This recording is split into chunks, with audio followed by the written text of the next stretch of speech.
आता डोळ्यांच्या सर्व आजारांवर अत्याधुनिक उपचार कणकवलीत, तेही अगदी माफक दरात। नॅप आय हॉस्पिटल मिरज संचलित विवेकानंद नेत्रालय आणि रेटिना सेंटर मध्ये आजपर्यंत 15,000च्या वर डोळ्यांची ऑपरेशन्स, विना टाका विना इंजेक्शन मोतीबिंदू शस्त्रक्रिया, डोळे तपासणी, चष्मा, तिरळेपणा आणि डोळ्यांच्या सर्व आजारांवर उपचार, डायबिटिक आणि उच्च रक्तदाब असलेल्या रुग्णांवरही डोळ्यांचे उपचार। आजच संपर्क करा विवेकानंद नेत्रालय आणि रेटिना सेंटर, प्रहार कार्यालयाच्या शेजारी, सनराइज टॉवर, श्रीधर नाईक चौक, मुंबई गोवा हायवेवर, कणकवली।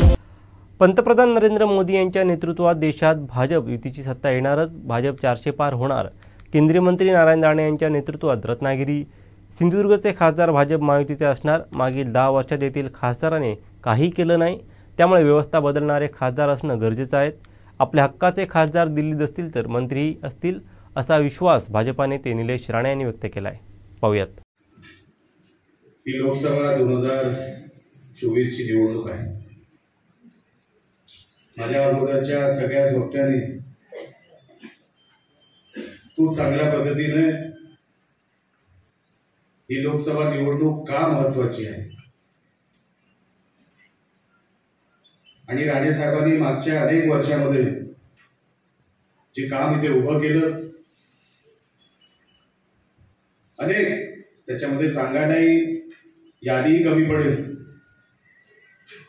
आणि आपला माणूस हा दिल्लीमध्ये का हवा हे अतिशय चांगलं मार्गदर्शन आपल्यासमोर ठेवलेलं आहे। साहेब, ही लोकसभा 2024 आहे।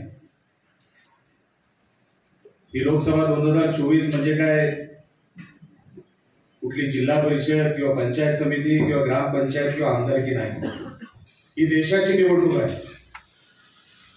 मी त्या सभागृहामध्ये काम केलेलं आहे। 2009 ते 2014 आपल्या सगळ्यांच्या आशीर्वादाने याच मतदारसंघातून मी लोकसभा लढवली आणि जिंकली सुद्धा।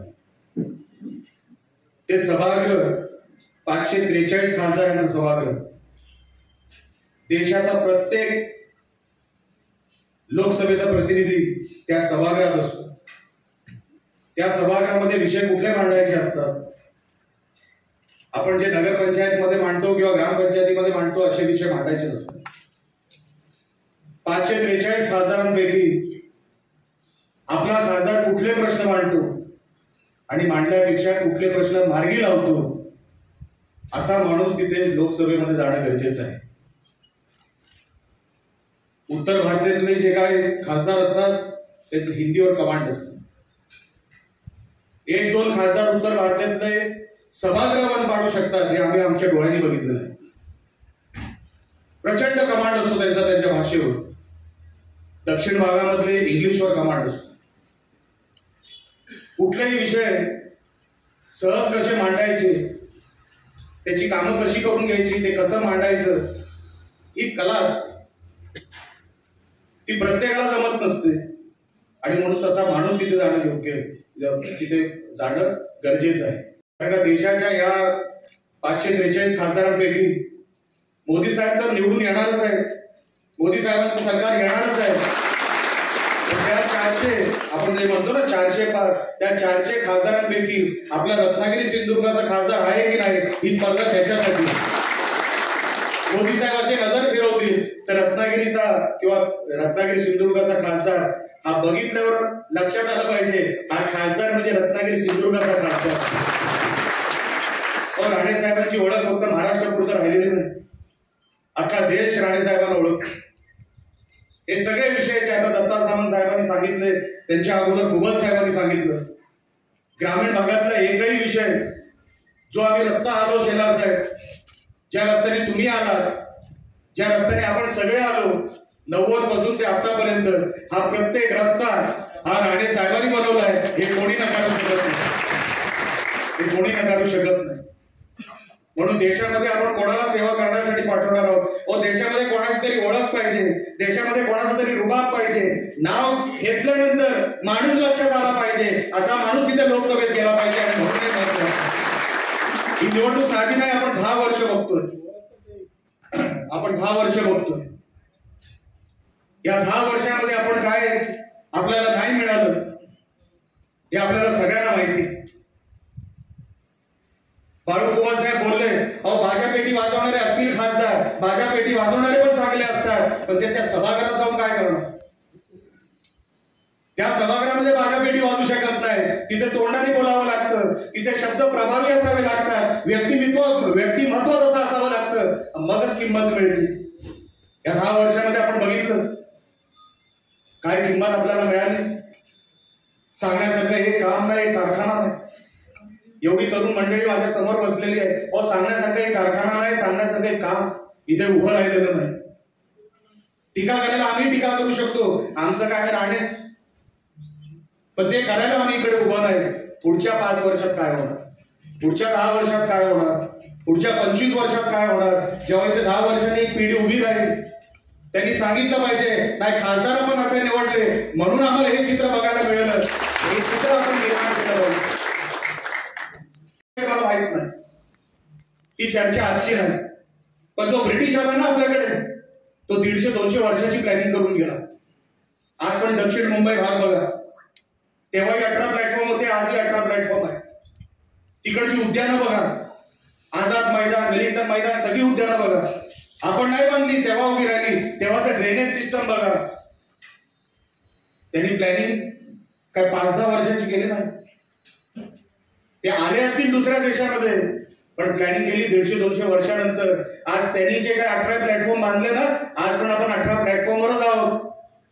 ते चांगले की वाईट मला माहित नाही, पण ते करून गेले, ते करून गेले. अशी दूरदृष्टी असणारा कोणतरी आपल्याला इकडे हवा. अहो 10 वर्ष या आजच्या खासदारांनी काय केलं हे कोणी सांगू शकत नाही, पत्रकारही सांगू शकत नाही. जेवढे मोठे प्रकल्प आले, रिफायनरीचा प्रकल्प आला, 1 लाख कोटीची उलाढाल इकडे आली असती. त्याच्या अगोदर न्यूक्लिअर पॉवर प्लांट आला, 1 लाख कोटीची उलाढाल आली असती, परत पाठवून दिली. का? राणेंना फायदा होईल, दुसऱ्या पक्षाला फायदा होईल, त्यामध्ये आपली मुलं तिकडेच राहिली, आपला भाग तसाच राहिला. अनेक मुलांना आता शेतीमध्ये उतरायचं नाही, त्यांच्या 2 हाताला काम मिळालं पाहिजे, पण त्याच्यासाठी व्यवस्था उभी राहिली पाहिजे, व्यवस्थेसाठी माणूस तसा राहिला पाहिजे. आणि म्हणून भारतीय जनता पक्षाच्या माध्यमातून, महायुतीच्या माध्यमातून असा उमेदवार त्या सभागृहात पाठवा ज्यांची ओळख तर सांगायची गरजच नाही, पण ही व्यवस्था ज्याला माहिती आहे, व्यवस्था बदलणारा, आणि तो व्यवस्था बदलू शकतो. आताच्या व्यवस्थेमध्ये आपल्याला काय मिळालं 10 वर्षामध्ये याचा विचार आपण करावा.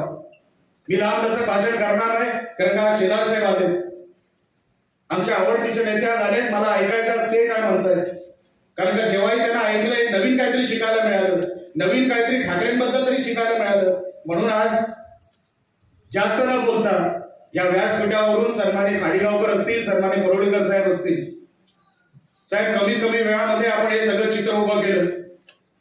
खास करून आभार आम्हाला दत्ता सामंतांचे पण मानायला लागतील. साहेब आपण इथे दौरा काढला